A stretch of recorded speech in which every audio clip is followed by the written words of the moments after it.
Hello fellow engineers and welcome back to another video on my channel. Well, this time a little bit of a special video. And that's for a couple of reasons.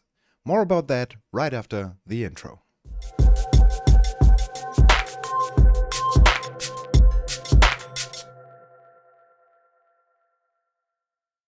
Before we get into topic, I want to tell you about the first ever insulting comment for my content. No, not from this guy, but from James. And James called me an attention. And I really want to thank James for his heartwarming words, because it was one of the most, if not the most toxic comment I've ever seen in space engineers community. And for a YouTuber, getting such comments means there is attention. So I decided to make it a trophy, as a placeholder for hopefully one day being replaced with a YouTube play button. Speaking of attention, I already made 3,000 subscribers from the great non-toxic majority of the space engineers community. And I really want to thank you for this. I didn't even expect to reach this within this year, but now it already happened.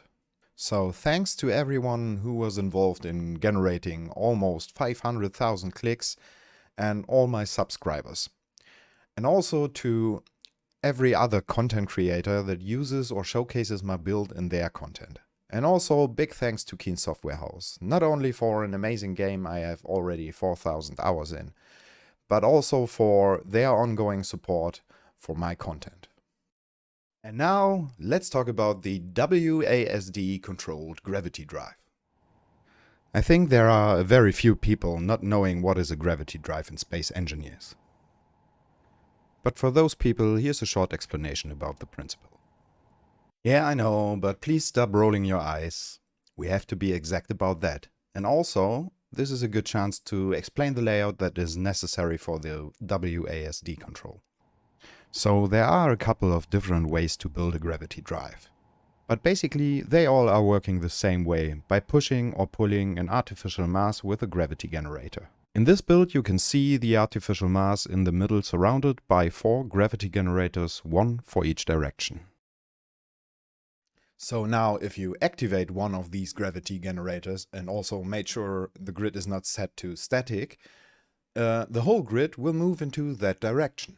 The idea behind that is saving energy on long travels, having less PCU count if using instead of thrusters, or just supporting thrusters for higher acceleration. What we show now is the option to control this with the WASD on your keyboard. To make this work, we need another device that is already known from this channel, the WASD converter. If you don't know what is meant with this one, the video tutorial about it will be linked in the description. So I won't explain it from the scratch, but the short form, it is a small device that uses 1x1 wheel suspensions to trigger sensors so you can control other devices with it. But with this project, it turned out there's a little problem with it. If it's used in vehicles traveling above 10 meters per second, the input suspension for W and S loses power and stops working reliably. But after a couple of hours of trying around, I was able to fix that. It turned out the best way to make it work again is to remove the trigger flags, replace it with some rounded blocks and add some 3x3 suspensions that run on it to support the movement of the input suspension.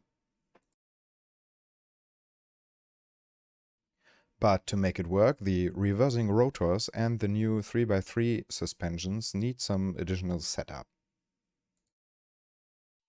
I pretty much recommend to use these shown here.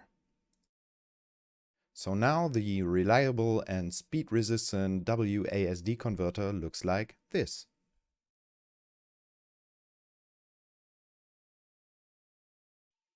And as intended, it works pretty well even on higher speeds.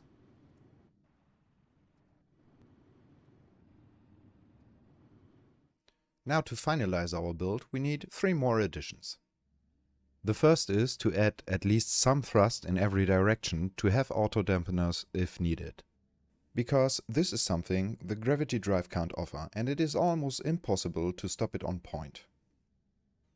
And since our control unit is a subgrid, we also need two scripts to make our thrusters and gyroscopes work. For that, I recommend using Whip's subgrid, thruster and gyro manager scripts from the workshop. And now we reached the final step for setting it up, and that is binding the gravity generators to each of the matching sensors. So we have to get into the menu, choose the sensors, click on Setup Action, and use its first function for toggling on the matching gravity generator and the second function for toggling off.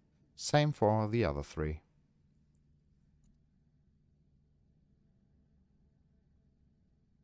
And if we did everything right, now this should work as a WASD controlled gravity drive.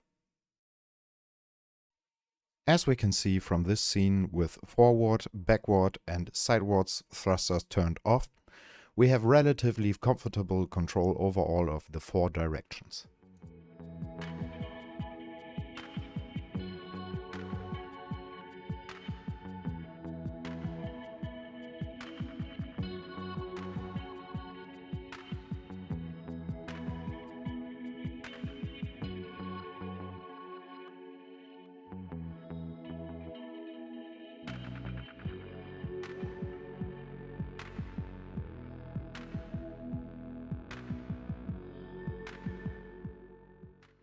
Okay, that's it for today and also for the year 2022.